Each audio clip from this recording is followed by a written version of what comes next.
You have multiple kinds of activities to perform actions. The first kind of activity we have is messaging activity. You want to send email, you want to send SMS, you want to send push notification, you want to send in-app message, you have messaging activities.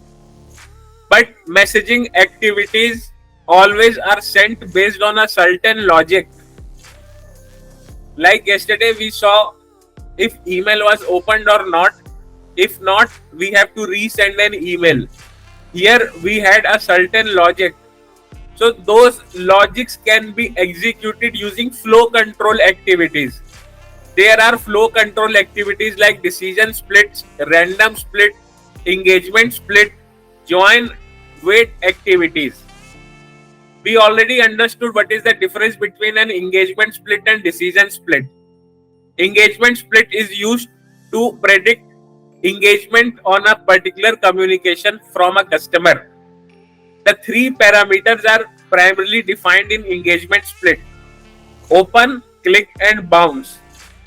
If you want to understand if an email was opened by a customer and then you have to take next best action, or if you have to understand if any link inside an email was clicked and then you have to take a next best action, or you have to understand if customer bounced and then you have to take a next best action, engagement split is a key. Then we understood decision split. Decision split we understood where we have to take decisions on data which is already available inside your custom data model, which is contact based data model. Engagement splits always works with system based data model, which are data views, because engagements are part of data views, which are standard tables in Marketing Cloud like open, clicks, bounces. We already saw applications of data views in SQL activity. But engagement splits works on the data model which you have defined custom inside the Marketing Cloud, that is known as attribute groups contact based data model. Then we have join activities to join multiple paths within the journey. Yesterday we joined a path. And then we have wait activities, like you have to wait for 2 days, 5 days, 10 days. That is known as wait by duration. Then you have wait by attribute. You have a date field inside a data extension. Till that date field or till that date and time is arrived, you have to wait inside a journey. Or you have another wait activity, wait until date. You define a specific date within a journey itself, and till that time you have to wait. Then you have to define wait until date.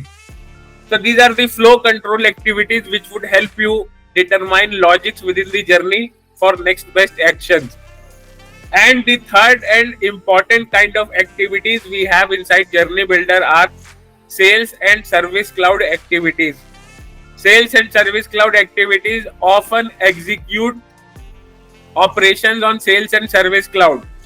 Whether on a certain interaction you have to create a task within a journey, whether on certain interaction you have to create a case within a journey, you have to convert a lead to a contact, you have to update any record, any field within a custom or standard object, you have object update activity.